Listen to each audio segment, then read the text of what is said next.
So earlier this week, I told you guys about some very serious allegations being levied against rapper Jay-Z. I think I watched his, right? With these claims revolving around the ongoing situation with his longtime friend P. Diddy. The claim was that back in the year 2000, Jay-Z and Diddy took turns violating a 13-year-old girl at a VMAs afterparty. Like I said, allegations. She was dropped off at Radio City Music Hall by a friend. She says that she tried to get into the VMAs but ultimately failed, and that she then approached Diddy's limo driver who would take her to an afterparty thrown by Diddy himself, where she claims that she was given a mixed drink that would make her lose control of her body. Okay, this is when she was this. allegedly taken advantage of. And even when I read the initial court filing, I did have some questions about how valid it really was. Like, I get that it was a different time, but to me, no one in their right mind would leave a kid in New York City unsupervised for hours on end. Yeah, I also that's found true. it curious that she claims that she was under the influence of a substance that made her lose control of her body, but she somehow still had the wherewithal to get a grown man off of her by punching him in the face,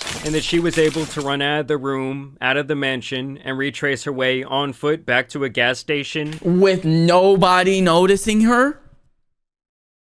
Now, I mean, like that, I was a little skeptical about that part too, but like I said, I didn't want to, you know, immediately dismiss what she said, because that's what a lot of people do sometimes. But also, I didn't want to get validity to her statements either, because that is also dangerous to the person that is being accused. Jonathan Majors. While presumably still under the influence and in the middle of the night. Also, the whole part where Diddy comes in so I was and being completely says, "You're ready to party," sounded like something out of a fan fiction more than anything else. And now this woman has actually come forward with an anonymous interview via NBC, and there is a serious lack of consistency with her story, to say the least. Before I roll the clip, I do want to try and remain as sensitive as I can be, because NBC does start this by saying this woman does actually have a mental disorder, as I believe they have vetted her background, and this woman has been diagnosed with autism. You should always advocate for yourself and be a voice for yourself. You should never let what somebody else did ruin or run your life. A 38-year-old mother from Alabama who has filed a lawsuit accusing Sean Diddy Combs and Jay-Z of raping her when she was 13 years old is speaking out to NBC News for the first time. So yes, 25 years later, this mother from Alabama is coming forward to speak her alleged piece. She asked us not to reveal her identity. What made you want to come forward and talk today? Because I think that I've been quiet long enough about what I've been through, and it's been hard enough to be quiet, but it's a chapter of my life that I'd like to close. And like, I don't know, man.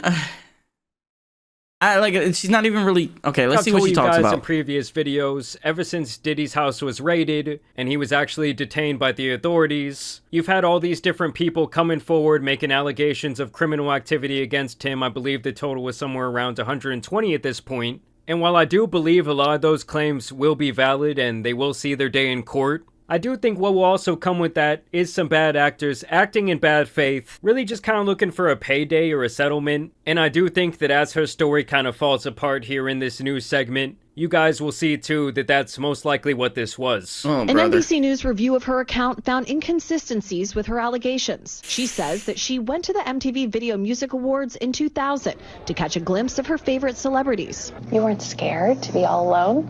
No, with having autism is like feeling like you live your life in a shatterproof juggle ball.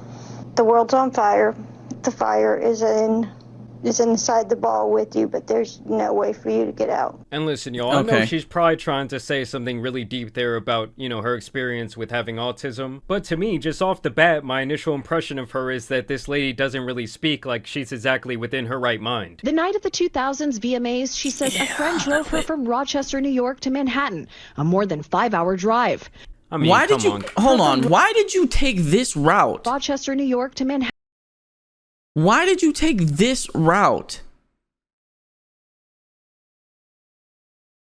You went out of New York and paid tolls, no doubt, just to go back into New York and pay tolls, no doubt, where you could have just went down, came under, went around.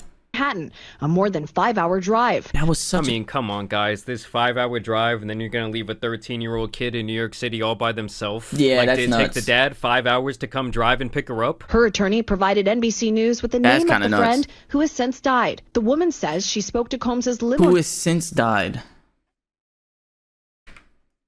NBC News with the name of the friend who has since died. The woman says she spoke to Combs's limo driver. News with the name of the Take the dad 5 hours Hold on, to I come gotta hear that drive and again. pick her up? Her attorney provided NBC News with the name of the friend who has since died. The woman says she spoke to Combs's limo driver who offered How does that help the investigation at all? her a ride to an after party. I stumbled upon Diddy's driver, who told me that I was exactly what Diddy was looking for.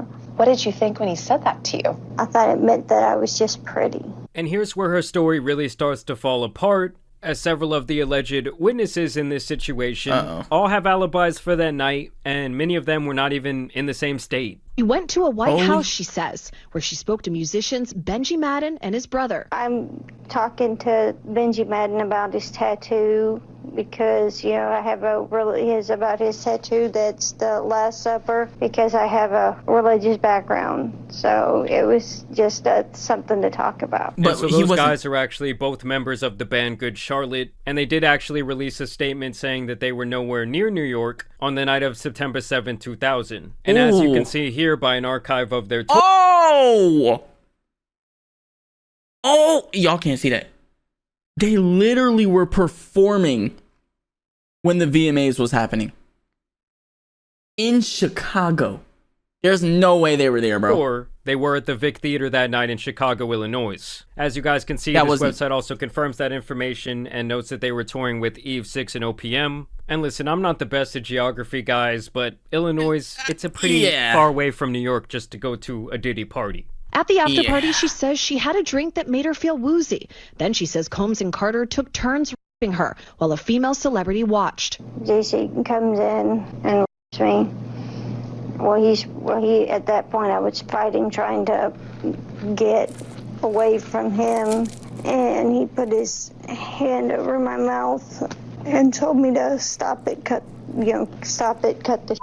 After the alleged rape, she says she ran to a gas station where This she shit called her melted? father, who picked her up and drove her home. That's what I'm saying. Like, did this guy have to come from 5 hours away? And don't worry, guys, we won't have to wonder because they do actually get a statement from the dad here in a little bit. We rode home in silence. He didn't ask me what happened. He didn't ask me what I did or where I was. In an interview with NBC News, her father said Oh, he God. could not verify the claims. Quote, I felt like I would remember that, and I don't. I have a lot going on, but I mean, that's something that would definitely stick in my mind. And to me, at that Not point, your it's like, own okay, dad. the case is closed. Her own father is saying he has no recollection of this event at all. So the people at the party she allegedly talked to, it's already been debunked. They weren't even in the same state. did this shit And now melt? even her own father is saying, yeah, I don't remember that ever happening. That's like 2 out of the 3 key witnesses. I mean, the only other person would be like a gas station clerk. Oh, and I forgot the friend that dropped her off that conveniently already passed away. I mean, what 13-year-old has some sort of friend that's willing to drive them 5 hours away and drop them off somewhere? Especially one who has a mental condition. I mean, come on, guys. When we asked the woman about the contradictions in a phone interview on Friday, she said that she stands by her statements. I have made some mistakes, she said. Honestly, what is the clearest is what happened to me. The inconsistencies in her account of an What is the incident- clearest is what happened to you? Huh? What? No. You could be thinking about things that happened that night that didn't actually happen that night, but they seem clear in your head and they didn't happen. alleged to have happened 24 years ago does not necessarily mean the allegations are false. The accuser's attorney, That's Tony true. Busby, said, because we have interrogated her intensely, she has even agreed to submit to a polygraph. This has been extremely distressing for her, to the point she has experienced seizures and had to seek medical treatment due to the stress. Oh, man. And I know Tony Busby has been a really successful lawyer working some of the biggest cases, especially out of Houston, over the last couple of decades. With that being said, the guy is obviously an opportunist, and he loves jumping on these high-profile cases, and I think in does. this instance, it seems like he just flew a little bit too close to the sun. Like, to me, even just reading the initial court document without these other witnesses coming out and saying that the story is bullshit, Jay-Z I told him. already felt like her claims were really questionable, to say the least. And it was definitely not something that I felt could be, like, substantiated in court. Is any part of you scared coming out against such powerful people? I'm scared of what could happen, but I'm more afraid of letting it eat me alive from the inside out than I am of being chastised by their fans.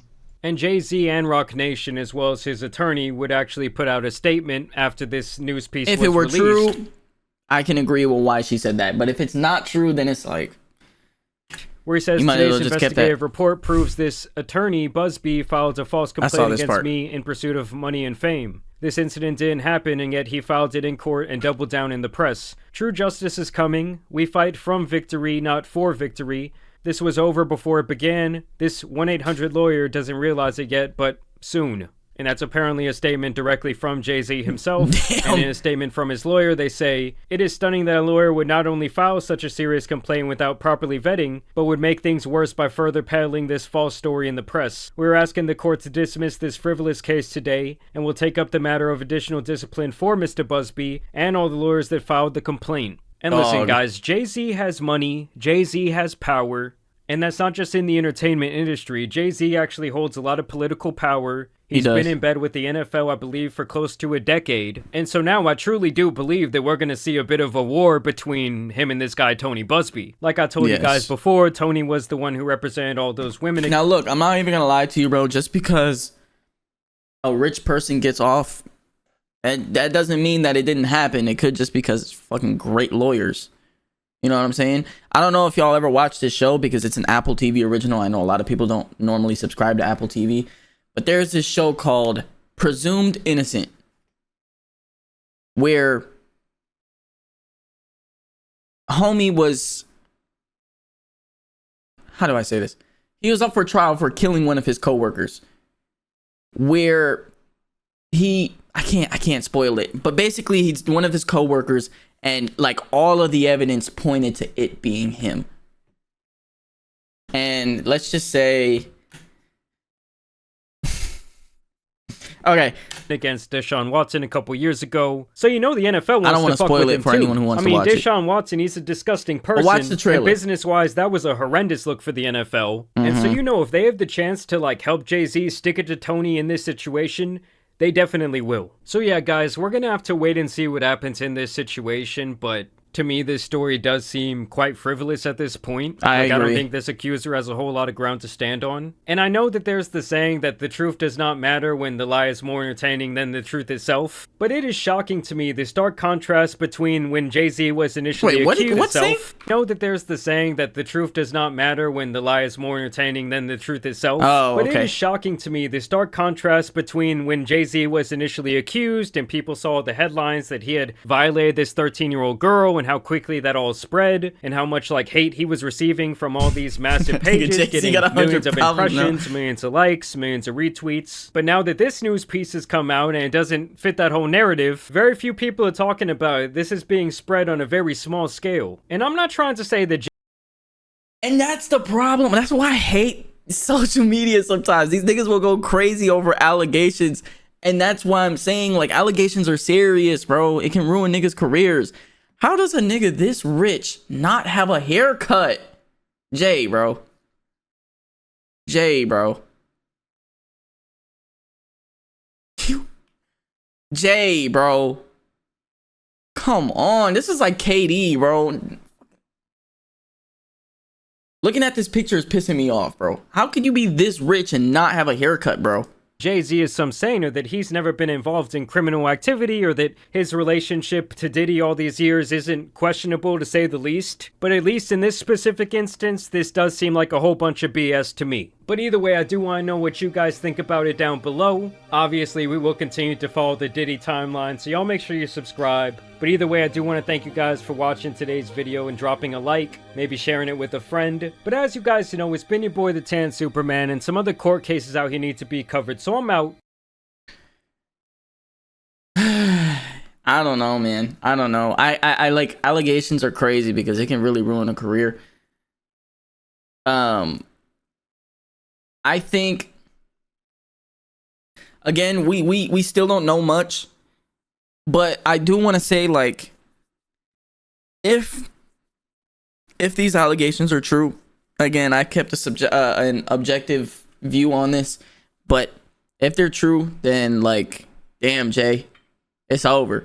But if they're not true, I think, I mean, I've been saying this forever, even with the Jonathan Majors thing, bro. I think false allegations should have the same weight as an allegation does to somebody else's career. Because literally Jonathan Majors got dropped from Disney and Marvel. I mean, they're kind of like subsidiary. They're the same thing pretty much. But he got dropped, scrutinized by the internet.